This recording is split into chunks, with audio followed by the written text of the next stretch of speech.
오늘의 음식은 마라 파스타입니다. 누군가 그랬더랬죠. 파스타의 꽃말은 양 조절 실패라고요.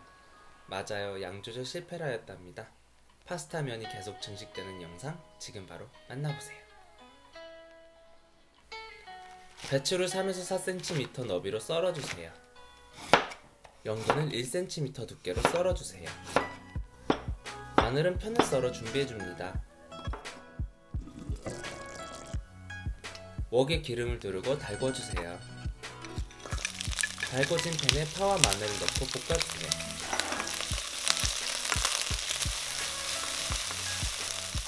향이 올라오면 연근을 넣고 1, 2분 정도 볶아주세요. 후주와 어묵도 넣고 1, 2분 볶아주세요. 후주는 볶기 전 따뜻한 물에 10분 정도 불려주세요. 후주와 어묵도 어느 정도 익으면 다른 재료들을 넣고 볶아주세요. 해산물인 새우는 빼셔도 좋아요. 마라에 청경채와 매추를 빼놓을 수 없겠죠?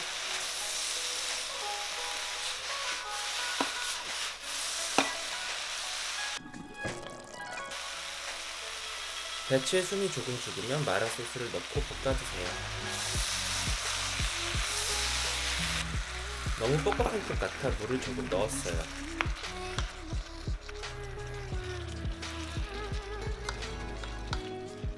나중에 파스타 면과 함께 볶을 때를 생각해 더 부어주었답니다. 이대로 먹어도 밥 한 그릇이 순식간이랍니다. 파스타 면을 삶은 물에 소금을 넣고 끓여주세요. 저는 링기니와 스파게티 면을 섞어 사용했어요. 유튜버 같나요? 파스타 면을 3에서 4인분 정도 끓여주세요. 파스타 1인분의 양은 500원 동전 크기 하나랍니다. 하지만 여러분 그거 아시나요? 파스타의 꽃말은 양 조절 실패라는 것을. 끓는 물에 8분, 완전 익은 거 싫다 하시는 분들은 7분 동안 삶아주세요. 지금부터 파스타 무간지옥을 간접 체험하실 수 있습니다. 삶은 파스타 면을 미리 볶아둔 마라에 옮겨 볶아주세요. 이후로도 6번 정도 면을 더 날라 옮겼답니다. 파스타 면을 상하 좌우로 잘 섞어 볶아주세요.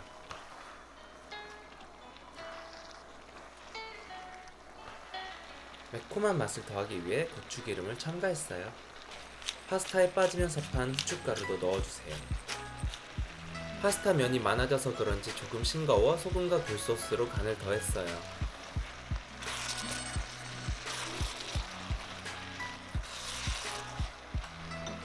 그릇에 담기 전 간을 봐주세요. 맛있다.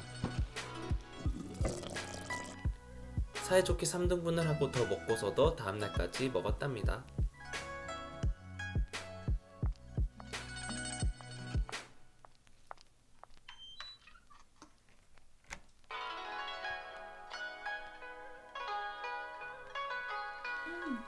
일에 지친 친구들을 저녁 시간에 초대해 함께 식사를 했어요.